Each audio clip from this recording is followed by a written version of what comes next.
Hi guys, K.A.L.Y Vlogs here, and for today's video, as you can see, there are two different kinds of toy lines here. So we have here the Funko Pops, and we have here the Hasbro Star Wars Black Series. And I wanted to discuss and to check whether or not Funko was able to match the designs and look overall of the Black Series version for Rogue One. And as you can see, I am wearing a Rogue One shirt, courtesy of my girlfriend. But anyways, let's get started.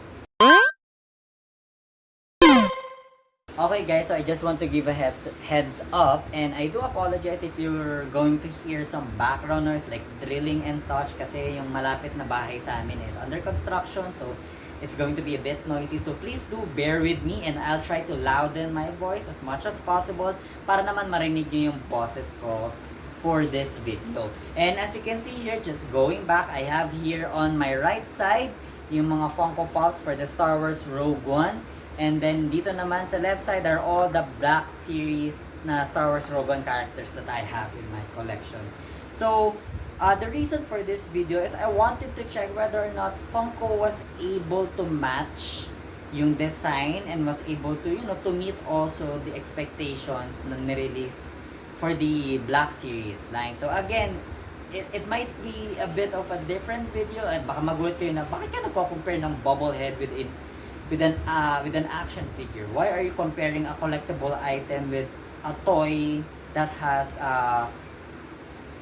playable arms or moving figures? So why are you comparing two things? It's like comparing apples with oranges. Yes, actually correct ka naman doon. But again, for the criteria of this video, we are going to check whether or not Funko was able to match the designs, yung closeness ng itsura nila. I know probably another person would comment, yung Funko Pops, bobbleheads yan lalaking ulo yan, liit na katawan, lalaki ng mata. Yung mga Black Series figures, hindi naman yung malalaking ulo, proportionate yung size nila, and so on and so forth. But again, it's a video that I wanted to do, so you just have to deal with it. But anyways, the reason kung bakit Rogue One particularly, because ito lang naman yung action figures na meron ako sa collection ko na Star Wars na Black Series, and then ito yung mga Star Wars na Rogue One na Funko Pops that I have na may katumbas sila sa Black Series. So as you can see here, let me check. So you have here yung Death Trooper. So ito siya, which is a Smuggler's Bounty exclusive naman na katumbas sa Funko. And then siguro pagtabi-tabihin na natin sila para at least mas maayos ko siya maipe-present sa inyo later. And apologize for the noise that you just heard in my background just now. And then we have here naman si Scarif Trooper. So ito naman yung counterpart niya. And then next is we have si Director Krennic. So ayan din. And then I'll just put it here naman on my other side. And then we have here si Captain Cassian Andor naman. And then the last figure here would be si Jyn Erso. So let me just pull it off to the side and let us now actually start reviewing them one by one. Okay, now, so I have here on the table yung Jyn Erso na Black Series version and the Funko Pop version. So just to give you guys a brief background, Rogue One released in cinemas in December of 2016, and then I was also checking different articles, websites, pages, or blogs kung kailan yung mga naging exact date na naging release tong mga to, kung meron bang mas nauna o sabay-sabay sila lahat nag-drop in lieu of the upcoming movie of that nung year na yon. So I checked, and I think all of the Star Wars Rogue One na collectibles, from Hasbro, the Black Series, to the Funko Pops, to the t-shirts, to the other toys, they were all dropped and released on all toy stores and different malls or areas where they will be selling toys for the Rogue One on September 30th of 2016. So take note na both of them were released at the same time.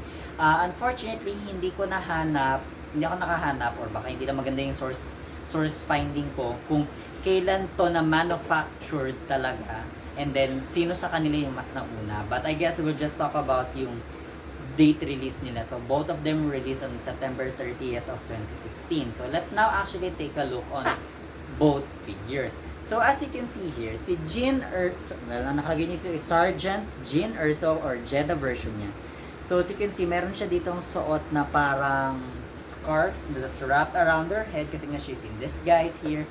Whereas etong version naman ni Jean dito sa box, or in this Funko Pop version niya, does not have the scarf around her head. Now, I'm trying to look dun sa mga nirelease nila na ways, whether or not meron bang version ni Jean Erso na has this particular design talaga. So, I'm actually putting it out of the box na guys for you to see it. So, ayan. So, I took it out of the box and then let's just put it here muna sa baba. Okay. So, ito na siya guys. Outside of the box, so there's Jean Erso. So, there she is. Medyo maganda naman to dahil may action pose siya and then she's holding the blaster upright. So, para siyang babaril na. And again, this doesn't have the scarf on her head. So, I'm not sure which part of the movie ito. Pero, it's pretty much the thing that she wore throughout the entire film almost. And then, ito naman yung Black Series. So, we're gonna take it out of the box. And you guys might wonder, Carl, paano ka naman nagkaroon ng mga Black Series na figures? Well, funny story. Nung lumabas kasi yung movie, I really wanted to get all of the Rogue One figures as much as possible. And at the time din na lumabas yan, hindi pa nga ako actually interested bumili ng Funko Pops back then. Mas gusto ko pang bilhin tong mga Black Series na figures. And I'm not saying it because I don't like Funko back then, but it's something that I've never thought of collecting back then. And I was more of an action figure type of person talaga. Kasi nga, meron rin ako mga couple of Star Wars na action figures in my collection in my room na not just from Rogue One. But, eto na siya guys. So, this is Jean Erso naman, Sergeant Jean Erso na Jeddah. Nakalagay as according to the box. So, I'm gonna do it also as close as possible kung paano rin ginawa yung sa Funko Pop niya. So, ito naman siya guys. So, ito, suot niya yung parang bandana or scarf niya. So, let me actually remove this para at least, yeah, and by the way guys, this is removable. So, let me just take off yung kanyang scarf so that we can be as close as possible dun sa figure niya na Funko Pop. Oh my god, it's taking me a lot harder to take off the scarf thing. So, let me just, give me guys a second, I'll just remove yung scarf niya. Okay, so natanggal ko na, medyo hirap akong tanggalin, natatakot ako na baka mamaya maputol ko pa yung ulo niya. But anyways, eto na siya guys, out of the box. So that's Jean Erso, the Black Series, and this is the Funko Pop version. Baka mamaya malito pa kayo, pinakaiba ng dalawa. Or kung ano dito yung Funko Pop, hindi. Baka na lang sabihin ko na lang, medyo kakaiba yung iyong paningin. But anyways, to look at both figures actually naman. First and foremost, tama naman yung pwesto nung pinaglalagyan ng gun holster nila both. So it's on the right leg. So this is yung lagayan ng gun ni Jean dito sa figure na to. And then here on the side, as you can see, I'm not sure if you'll be able to see it properly. Pero eto siya guys. Yan. Ayan yung holster naman ng baril niya. And then I also place it as possible na pareho sila nung position ng baril kung nasaan. So it's they're holding it on their right hand. And then checking on the blasters, I do have to say na nagawa naman ni Funko as much as possible to make it close dun sa pinaka-blaster dito sa action figure version niya. So I can see the holes on the side, yung pagka-black, yung design dun sa back part na para siyang revolver type yung itsura. So it's nice naman that Funko was able to match it somehow with this one. And I do have to say, I mean, it's kind of hard to show it close up on the camera unless I do it on a different angle approach na kung saan pinapakita ko yung figures on my hands. But I think I can do that somehow. And then, on the jacket, so I think dito tayo magkakaroon ng difference sa jacket. Kasi, if you do look at, I don't know if the jacket is actually removed. This is the first time I'm kinda knowing that the jacket is removed. Holy crap! It is! Huh! Yung vest na parang jacket ni Jean dito is actually removable. Oh my gosh, I just known about that now. How did I not know this? Oh, interesting. Oh, well anyways. So dito tayo medyo magkakatalo na sa jacket niya. Kasi if you notice here kay Jean, Erso na action figure, 'di ba, black brown yung harap, And then, parang meron siyang panloob na green pa yung color. Whereas, dito sa Funko Pop version niya, hindi siya mapakita na meron pang additional green na nasa loob. So, I think that's the part where Funko was missed that out. Pero, perhaps kasi this is something na somehow naman nagawa nila or baka hindi lang nila nakulayan ng maayos. But anyways, the color of the pants is correct. The boots also are tama naman. Kasi I'm kind of looking, yeah. Kita naman yung buckle also, pero wala nga lang color yung nasa paa niya.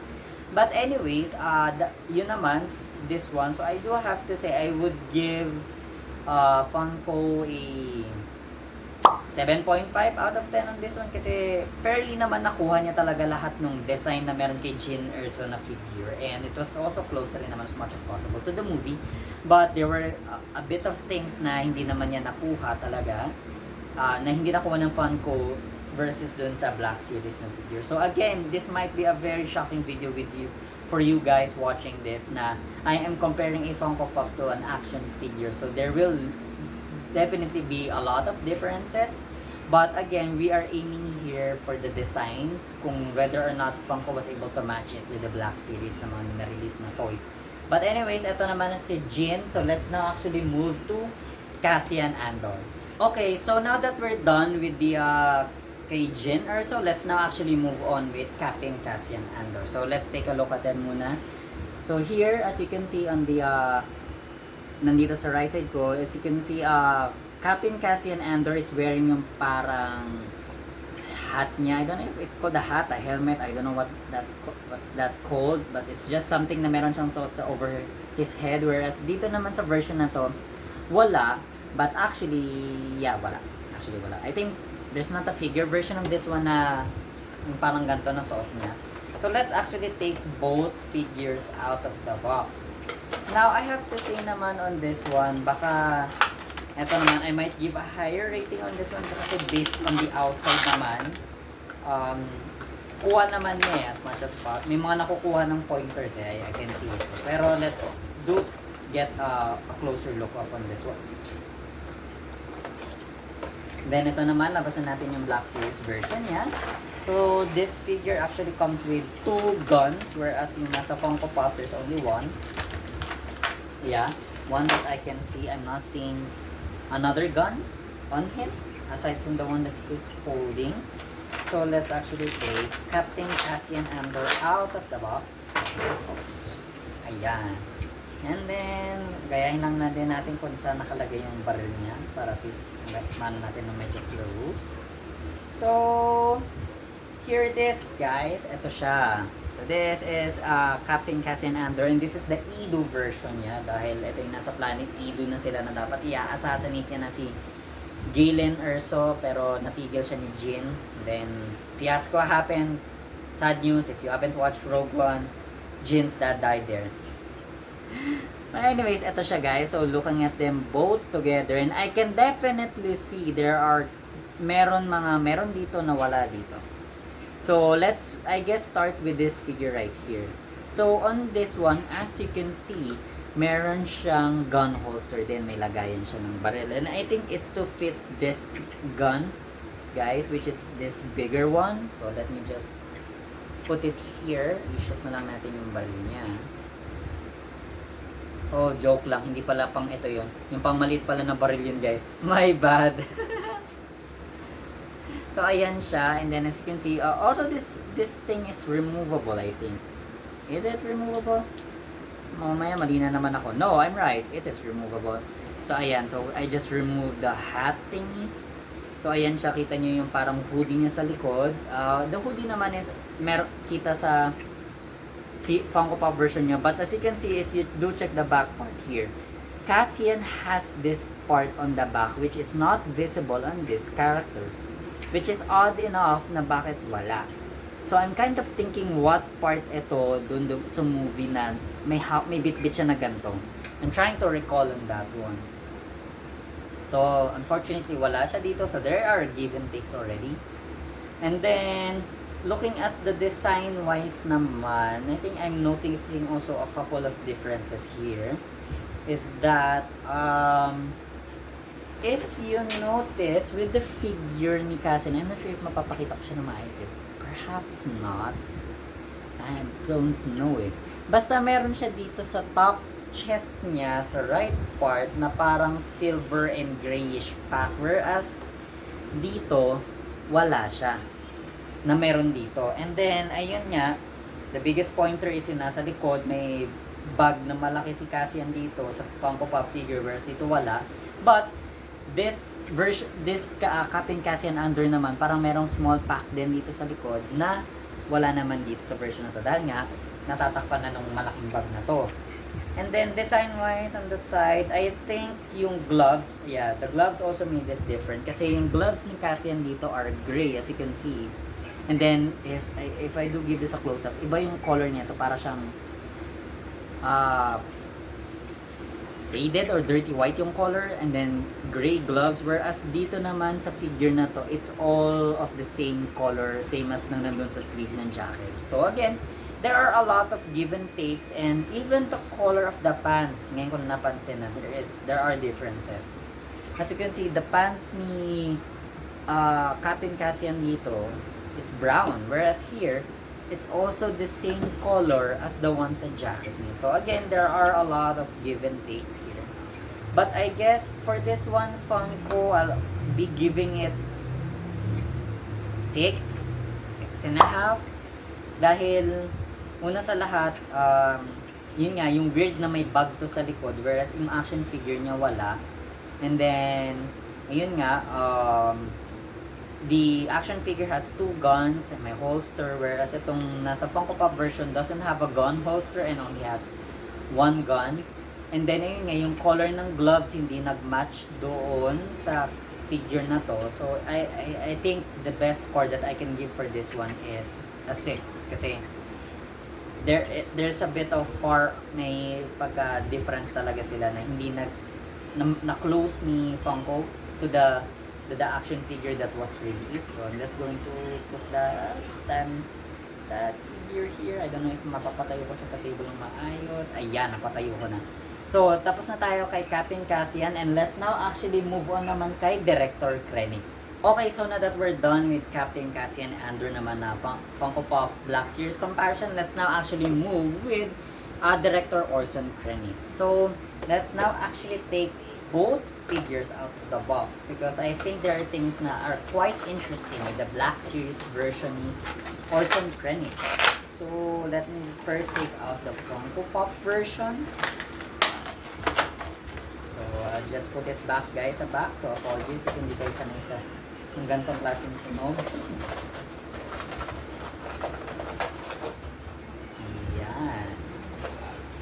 And then, let's now take out the action figure. So, for the action figure naman, guys, the figure only has one small pistol, pistol blaster. And let's put it here. And then, ayan. So, let's now actually start first with the action figure version. Wait, let me just put his gun. Okay. So, I think, well, as you can see naman, ito muna, let's actually start with the Funko Pop version.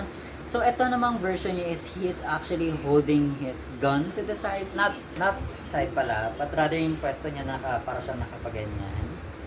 As you can see naman here, then you can see yung, if I put it here, yan, para makita nyo kahit paano ng ilaw. As you can see, nakita nyo yung kanyang position rank dito, sa top left chest, yeah. So, basically, napakasimple lang naman ang posing ni Director Krennic dito, which we can do rin naman here with the action figure. So, here is the action figure version naman ni Director Krennic. So, I think, yung hindi ko lang nagustuhan dito is para siyang nakakuba dahil sa ulo niya. I think it's because the effect of the cape na para siyang nakagano'n. But anyways, ayan siya. So, let's actually do yung pose niya. The yung action pose niya dito sa Funko Pop. Let's see if we can copy it. So, I think it's like that. Oh my goodness, I cannot do it kasi nahuhulog yung baril niya. Anyways, the fun thing about this figure nga rin pala, well, not fun thing, or at least the interesting that I found interesting, is that you can actually remove yung entire cape niya. So he becomes this like slim type guy na yan, kita mo yung suot niya. Kasi nga in the movie naman, he is wearing like that kind of cape. So ito siya. And then the interesting when it doesn't have that is that you can see dun sa sides ng cloth niya, meron siya yung parang mga yung tinatawag ko minsan na ball pen, but those are actually access keys na parang tinutusok lang dun sa mga doors nila para makapasok sila kasi it's their like officer clearance code thing. And then ayun, he has like this kind of puffy pants. Weird puffy pants niya. And then yeah, he also actually has a gun holster na I don't know, yan, pag ganyan pala yung lagay niya. Pakabila, ayan. So may lagayan siya ng holster, whereas dito sa Funko Pop version niya, unfortunately, hindi naman natin makikita kasi natatakpan ng kanyang cape. And then if I try to move it a bit, there's actually no gun holster here, so there's a give and take.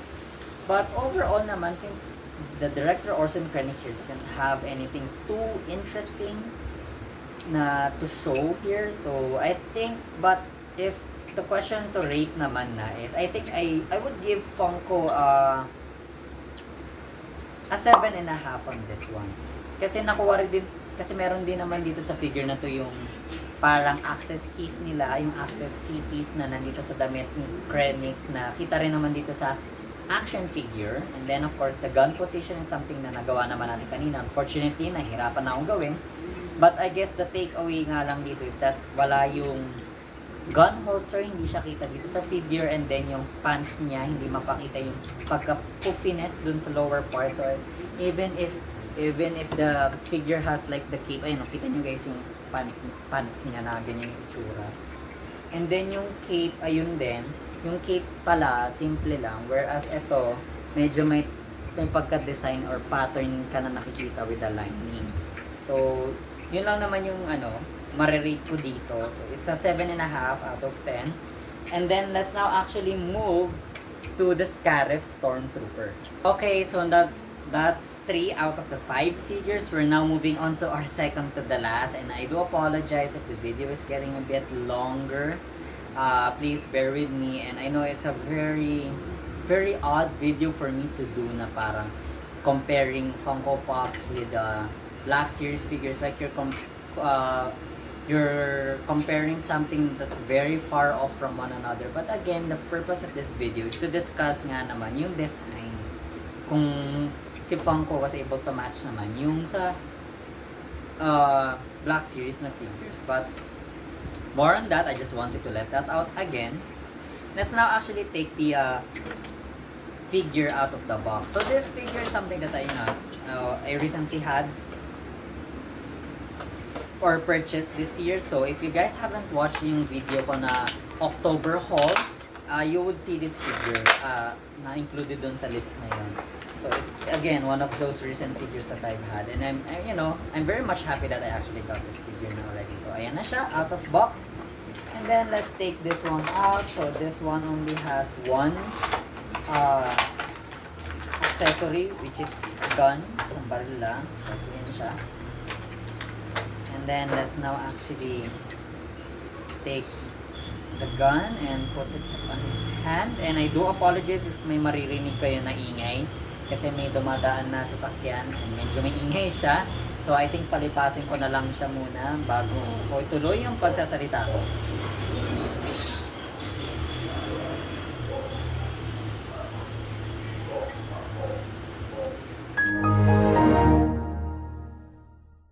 Okay!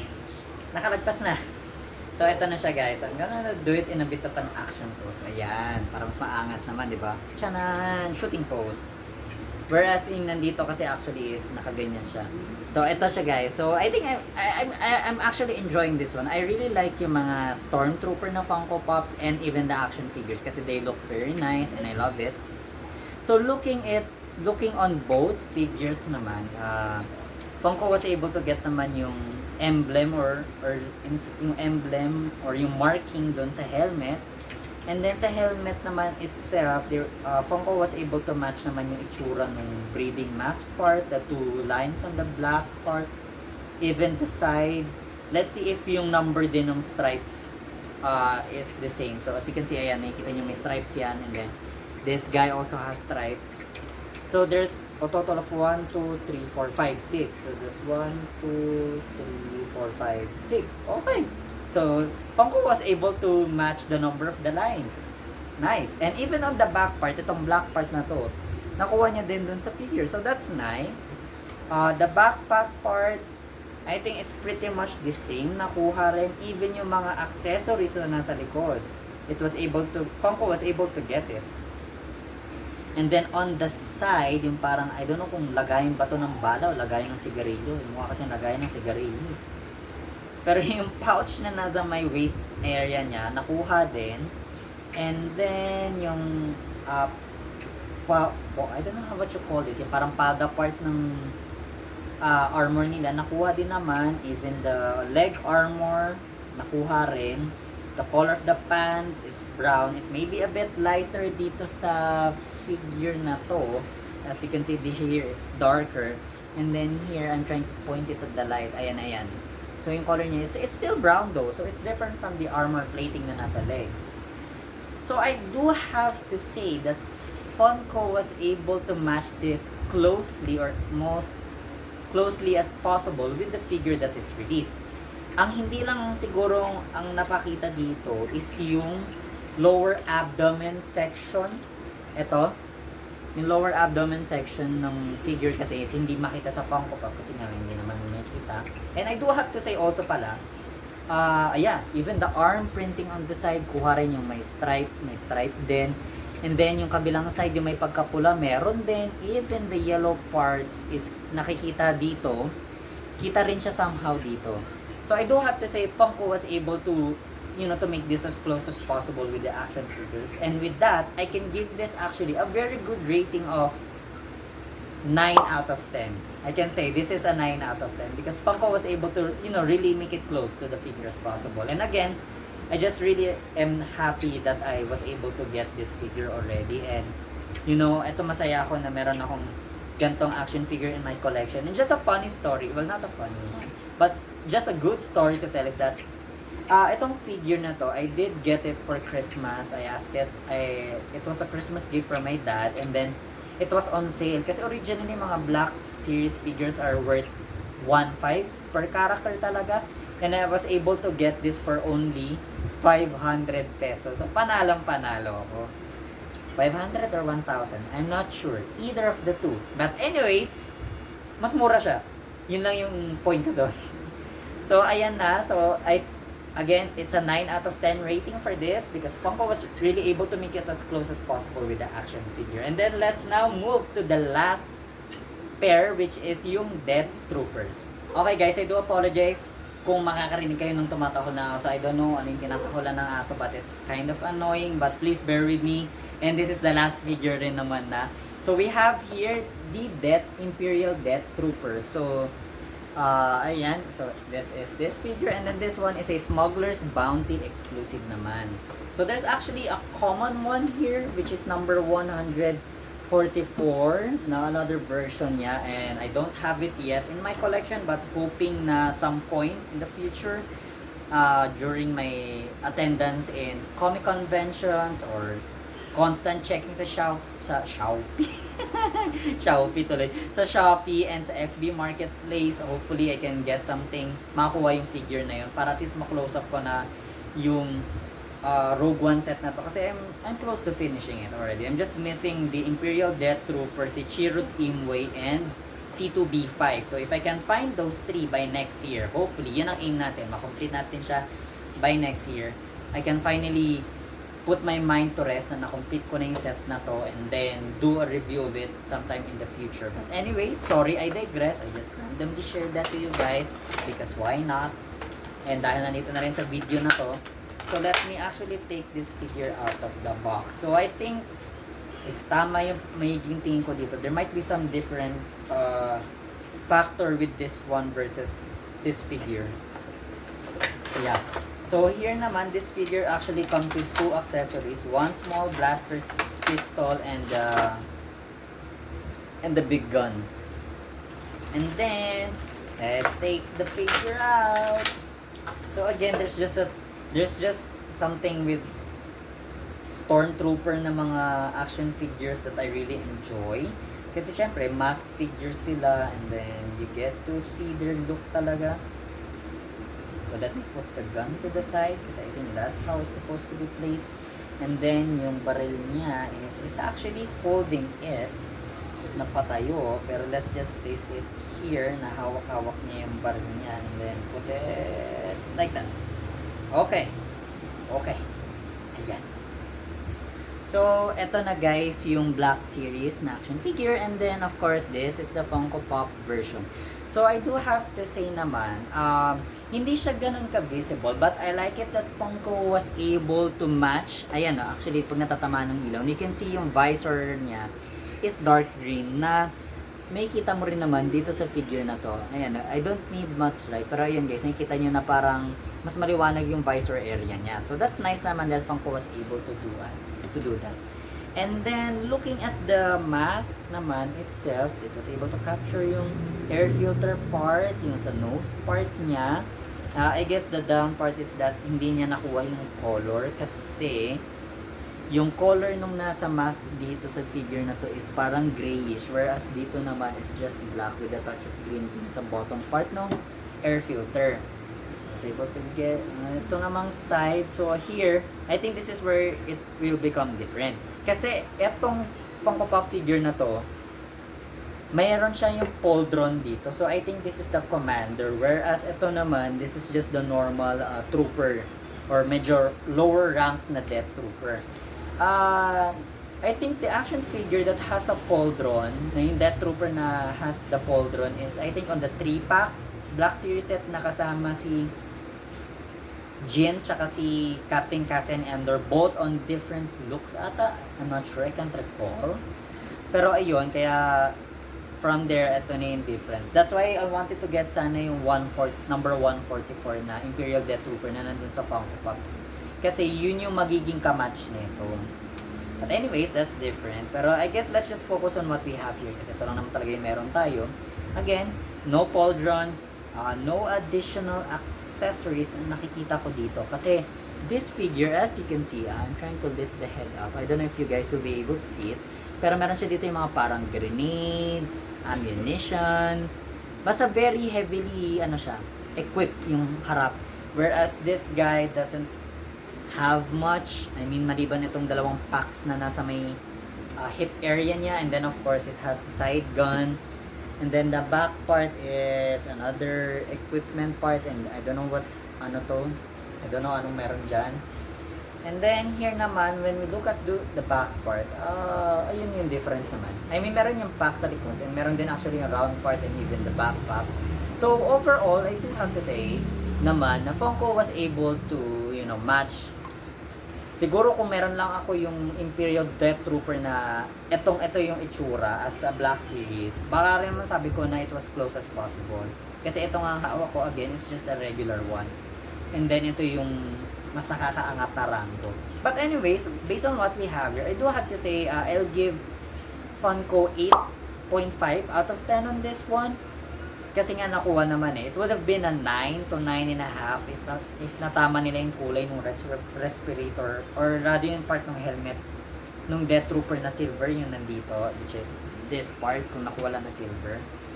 And then ayun naman, overall it's a nice figure, I do have to say. Kaya ayan, I do have to say it is an 8.5 out of 10. Must have been a 9 if nakuha lang ng tama yung color. But anyways, that is the last figure and we're actually finally done. So, ayan na siya. Ipipwesto ko na lang siya here. But, actually, let's just put it on the side since yun lang naman na for today's video. At ayoko na ilagay yung mga ibang figures here on the table kasi baka mamaya bumagsak yung mga action figures. But anyways, guys, I hope you guys enjoyed it. And I know this is, again, a bit of a different video that I did. Very uncommon and, again, a very different comparison. A weird comparison, I must say that I'm comparing action figures with bobbleheads. I'm comparing something of a different toy entirely with another figure collectible also. But again, ang aim kasi nga natin dito, design wise, kung nagawa naman ni Funko as close to the release Black Series versions ng mga Star Wars logo na characters and action figures. That's it lang naman guys for today's video, and I hope you guys enjoyed it. If you're not yet subscribed to the channel, please do so and turn on that notification bell para nga naman updated kayo sa mga uploads ko in the future. And of course, like the video if you've liked the video, and comment down below which do you actually prefer talaga. And I know it's a very sensitive topic kung ano yung mas prefer nyo, but what do you guys prefer? I just want to know in the comment section if you prefer Hasbro Black Series action figures, or do you prefer Funko Pop Star Wars collectibles? So comment them down below. And also guys, I just wanted to pitch in before I close out on the video. If you guys have not yet watched yung 100th episode of K.A.L.Y vlogs ko on my channel, because on that video I'm actually doing a giveaway, and for you guys to know ano yung mga figures na ipapamigay ko, watch that video guys para alam nyo. And also check the instructions on how to join and get a chance to win one of the figures that I'll be giving away, plus more. And then also I put it here rin naman sa description of this video yung link para doon ka na diretso, and of course the mechanics also on how to get a chance to win. Ngayon, I did mention in my previous video na there are mga additional na ipapamigay ko pa on top of the 4 figures para nga naman mas lalong enticing. And let me just get them in my room guys. Okay, so inalis ko na yung Funko Pop tsaka yung action figure ng Imperial Death Trooper para at least meron tayong room for the table, and then na-clear out ko na on the side, so everything's clean. But anyways guys, going back to what I was saying, I did mention in my previous video na meron pa ako mga additional na ipapamigay for the giveaway on top of the 4 figures that I will be giving away. And these are the 2 items. This is the first one. So this is a DC Comics Legion of Collectors. So this is a Funko product, and that is Two-Face na Dorps. So ayan, ito siya guys. Para papakita lang sa inyo din na ano pa yung mga pwede nyo makuha should you join and get a chance to win. So isasama ko to sa isa sa mga figures na ipapamigay ko na makapanalo nun, plus ito. So it would be a Funko Pop that you get to win, plus this Dorp. So ilalagay ko siya sa isa sa mga figures. So this is the other one that you can get. And then the other one naman is also, this is a Legion of Collectors exclusive rin from a produced by Funko, and that is the Pine Size Hero. So this is Sinestro and Green Lantern. So again, isasama ko rin to in another figure. So bale 2 lucky winners ang makakapanalo ng not just a Funko Pop but one of these 2 also. So ano pa ba ang inaantay nyo guys? Go check that video out, subscribe to the channel, like the video, and comment down below on that video so 100 episode of K.A.L.Y Box yung K.A.L.Y vlogs on what you like, appreciate, love, or enjoy on my channel. So again guys, wag nyo nang palipasin. There's still time for you guys to join kasi magko-close ang ating raffle or giveaway by November 30. So wag nyo na guys patagalin pa. Subscribe, like, and comment so you get a chance to win one of the 4 Funko Pops and one of the 2 special items pa na i-add ko for that giveaway. But that's it lang naman guys for today's video, and this has been another episode of K.A.L.Y Vlogs. Thank you guys for watching, and see you guys next time.